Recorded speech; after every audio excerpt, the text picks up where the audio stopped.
Hi friends, good evening. இன்றைக்கி நம்ம வடகரி பண்ண போகிறோம். எப்படி பண்ணலான்னு பார்க்கலாம் வாங்க. இதான் ஃப்ரெண்ட்ஸ், இதை வச்சு தான் நம்ம வடகரி பண்ண போகிறோம். இது என்னென்னா மாவு. இது நம்ம எப்போவுமே நம்ம வடகரிக்கு என்ன பண்ணுவோம், ஒரு அரை மணி நேரமோ ஒரு மணி நேரத்துக்கு முன்னாடியே கடலைப்பருப்பை ஊற வச்சு தான் நம்ம அரைப்போம் இல்லைங்களா. இது அப்படி கிடையாது. கடலைப்பருப்பு நம்ம ஒரு 1/4 கிலோ எடுத்து அது கூட ஒரு 4 காஞ்ச மிளகா போட்டு அதில் கொஞ்சம் சோம்பு போட்டு நம்ம மாவு மில், அதாவது மிளகாத்தூள் சீக்காலாம் அரைக்கிறாங்க இல்லைங்களா, அந்த மாவு மிஷினில் கொடுத்தா இது மாதிரி எங்களுக்கு வடைக்கு உடச்சி கொடுங்கன்னு சொன்னால் இந்த மாதிரி நொய் போல் உடச்சி கொடுத்துருவாங்க. இப்போ அந்த மாதிரி தான் நான் உடச்சி வச்சுருக்கேன். இதை வச்சு தான் இப்போ நான் வடகரி செய்ய போகிறேன். திரும்ப சொல்கிறேன் ஃப்ரெண்ட்ஸ், வடகரிக்கு கடலை மாவு கொஞ்சமும் 1/4 கிலோ கடலை மாவு, ஒரு 3 காஞ்ச மிளகா, சோம்பு, இதை நீங்கள் மிஷினில் கொடுத்து இதை போல் ரவை போல் உடச்சிக்கங்க. இப்போது இதை எடுத்துக்கிட்டேன். இப்போ இதில் நான் ஹாட் வாட்டர் ஊற்றி இதை நல்லா ஊற வைக்க போகிறேன்.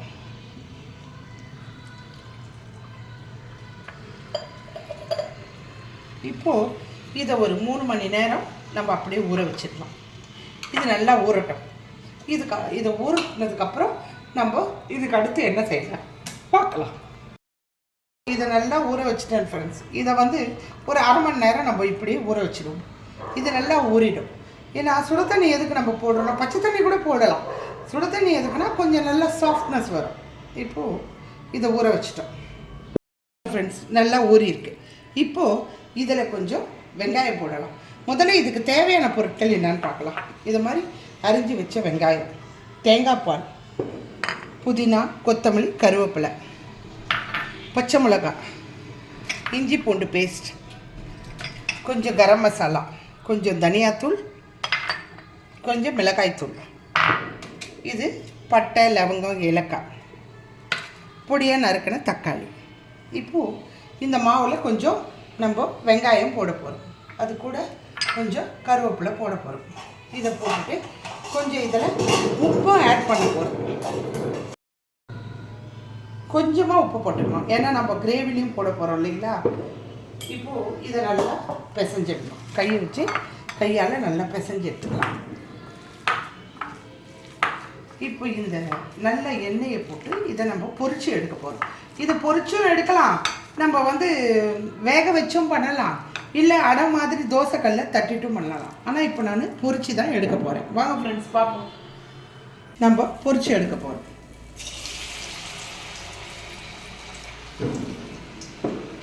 இப்போ இதை பொரிச்சு எடுக்க போகிறோம்.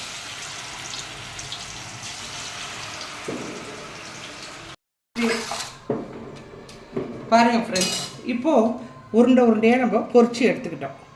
இப்போ இதை நம்ம வடகரி பண்ண போகிறோம். ஃபஸ்ட்டு இப்போ இந்த மசாலாவெல்லாம் நம்ம இதில் சேர்த்துக்கலாம். பட்டை, ஸ்டார், சோம்பு, ஏலக்காய் இதெல்லாம் போட்டுட்டேன்.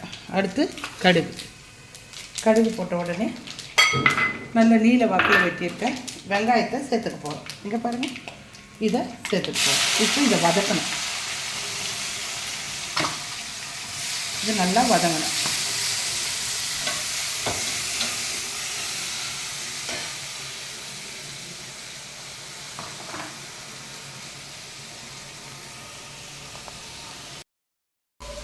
அதில் கொஞ்சம் உப்பு சேர்த்துக்கிறேன்.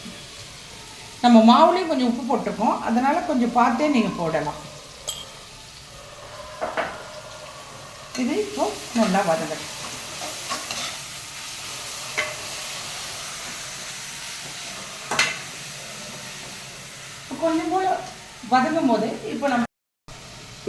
கொஞ்சம் போல் வதங்கும் போது இப்போ வெங்காயத்தில் நம்ம பச்சை மிளகாய் சேர்க்குறோம். இங்கே பாருங்கள் ஃப்ரெண்ட்ஸ், இது நல்லா வதங்கணும். நல்லா வதக்கி வரும். இது என்ன தெரியுமா ஃப்ரெண்ட்ஸ், இப்போ என் பக்கத்தில் இந்த அடுப்பு பக்கத்தில் இருக்கிறது இது பனங்கிழங்கு இப்படி தான் வேக வைப்போம். இங்கே பாருங்கள், இப்போ நான் இதை ஓப்பன் பண்ணி காட்டுறேன் பாருங்களேன். நீங்கள் குக்கரில் போடுறத விட நீங்கள் இப்படி ஓப்பன் பண்ணி இதை மாதிரி வேக வச்சிங்கன்னா ரொம்ப நல்லாயிருக்கும். இங்கே பாருங்கள், வெந்துருச்சு பாருங்கள் பனங்கிழங்கு. இது நம்மக்கிட்டே கிடைக்கிறதுனால கடையில் வாங்கினாலும் நம்ம குக்கரில் போடாமல் நம்ம இது மாதிரி இதை வேக வச்சோம்னா நல்லா வெந்துருச்சு. இப்போ நம்ம இதை ஆஃப் பண்ணிடலாம். இப்போது வடகரி பார்ப்போம். வெங்காயத்தை வதக்கிட்டோம். இப்போது இதில் கொஞ்சம் கொத்தமல்லி, புதினா, கருவேப்பிலை சேர்த்துக்கலாம்.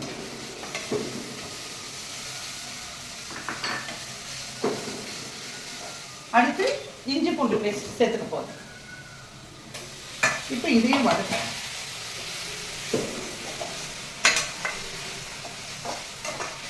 நல்லா வதங்கி வச்சுக்க உடனே இப்போ நம்ம கொஞ்சம் போல் கரம் மசாலா, கொஞ்சம் போல் மிளகாய்த்தூள், 1 ஸ்பூன் மிளகாய்த்தூள், கொஞ்சம் போல் தனியாத்தூள். நம்ம ஏற்கனவே இந்த மாவுலேயும் காஞ்ச மிளகாய் போட்டு அரைச்சிருக்கிறதுனால நீங்கள் காரம் கம்மியாகவே போடணும். இது கொஞ்சம் வதங்கணும்.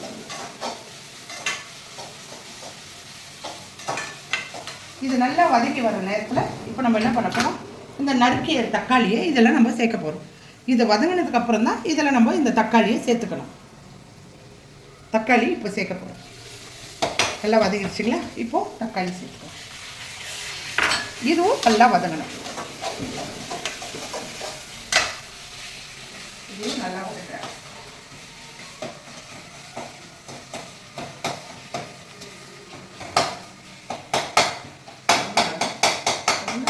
நல்லா வதங்கணும். வெங்காயம் தக்காளியில் நல்லா வதங்கணும். பாருங்க எப்படி இன்னும் தக்காளி வேகணும், நல்லா வதங்கணும். நல்லா வதங்கட்டும். இப்படி நல்லா வதங்கி வந்ததுக்கப்புறம் இப்போ பார்த்திங்களா நல்லா வதங்கிடுச்சுல. இது மாதிரி நல்லா வதங்கினதுக்கப்புறம் கொஞ்சம் போல் தேங்காய் பால் இதில் நம்ம சேர்க்க போகிறோம். இங்கே பாருங்கள், தேங்காய் பாலை நம்ம இதில் சேர்த்துட்டோங்களா? இப்போது இது நல்லா நம்ம கரைச்சி விட்டுட்டு கூட கொஞ்சம் தண்ணியும் நம்ம சேர்த்துக்கலாம். இதில் தண்ணியும் சேர்த்து கொஞ்சம் நேரம் நல்லா நம்ம கொதிக்க விட போகிறோம். இப்போ இந்த உருண்டைங்க இருக்குது இல்லைங்களா, இதை நல்லா நம்ம உதிர்த்து விட்டுக்கணும். ஆறிட்ட உடனே, ஏன்னா சூடாக செய்ய முடியாது, கொஞ்சம் ஆறிட்ட உடனே இது மாதிரி நம்ம உதிர்த்து வச்சுக்கணும். இந்த மாதிரி உதிர்த்து விட்டுக்கணும். இது ரொம்ப ஈஸி. நம்ம பவுடர் மட்டும் அரைச்சி வச்சுட்டோம்னா நம்ம நினைக்கும் போதெல்லாம் வீட்டில் வடகரி பண்ணிக்கலாம். வடகரி இட்லி, தோசைக்கு இட்லி, இது வடகரி எல்லாத்துக்குமே இது செட் ஆகும். இங்கே பார்த்தீங்களா இது மாதிரி நான் உதிர்த்து வச்சுட்டேன். இப்போது இந்த கலவையை நம்ம இது நல்லா கொதிச்சு வந்த அப்புறம் சேர்த்துக்கலாம். இப்போ பாருங்கள் ஃப்ரெண்ட்ஸ், நல்லா கொதி வந்துடுச்சுங்களா? இப்போ இந்த வடகரி இதுவே நம்ம இதில் சேர்க்கணும். வடகரி தூளை இதில் சேர்க்கணும். பொரிச்சு வச்சுருக்கிறத உதிரியாக சேர்த்துட்டு இதை அப்படியே நம்ம மூடி வைக்கணும். ஒரு கலந்துட்டு இதை நம்ம அப்படியே மூடி வைக்கணும். மூடி வச்சுட்டு 10 மினிட்ஸ் கழிச்சு நம்ம திறக்கலாம். பார்த்தீங்களா, அப்படியே நீங்கள் மூடி வச்சுக்கணும். ஹோட்டல்லலாம் இப்படி தான் செய்கிறாங்க. ஹோட்டலில் போனீங்கன்னா ஒரு கடலைப்பருப்பை கூட நம்ம பார்க்க முடியாது. பார்த்தீங்களா வடகரியில் அது இந்த மாதிரி தான் அவங்க வந்து நம்மளுக்கு மிஷினில் அரைச்சி அவங்க ரெடி பண்ணுறதுனால தான் நம்மளுக்கு அதெல்லாம் தெரியறதில்ல. கடலைப்பருப்பெல்லாம் வெளியவே தெரியாது வடகரியில். இது வந்து நம்ம வந்து தோசை, கல் தோசை, அப்புறம் வந்து செட் தோசை, பூரி, இந்த மாதிரி எல்லா ஐட்டம், இட்லி, இது எல்லாத்துக்குமே நம்ம தொட்டு சாப்பிட்டோம்னா அவ்வளோ டேஸ்ட்டாக இருக்கும். சப்பாத்திக்கு கூட நல்லாயிருக்கும். இது கொதிக்கட்டும். இப்போ இதை நம்ம தட்டு போட்டு மூடிடலாம்.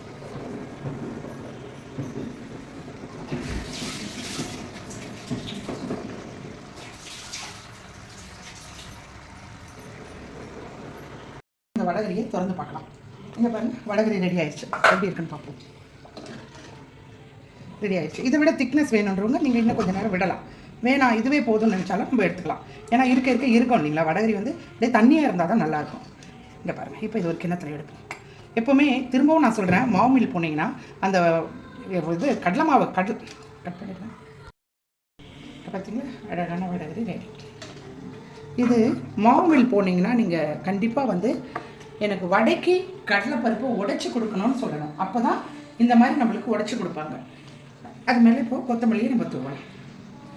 பார்த்தீங்களா, சூப்பரான வடகரி ரெடி ஆயிடுச்சு. இப்போ இதை நம்ம தோசைக்கும் இட்லிக்கும் வச்சு சாப்பிடலாம். இதை இப்போது வந்து மாவில் போனால் கடலைப்பருப்பை கொடுத்து வடைக்கு உடைச்சி கொடுங்கன்னு கேளுங்க.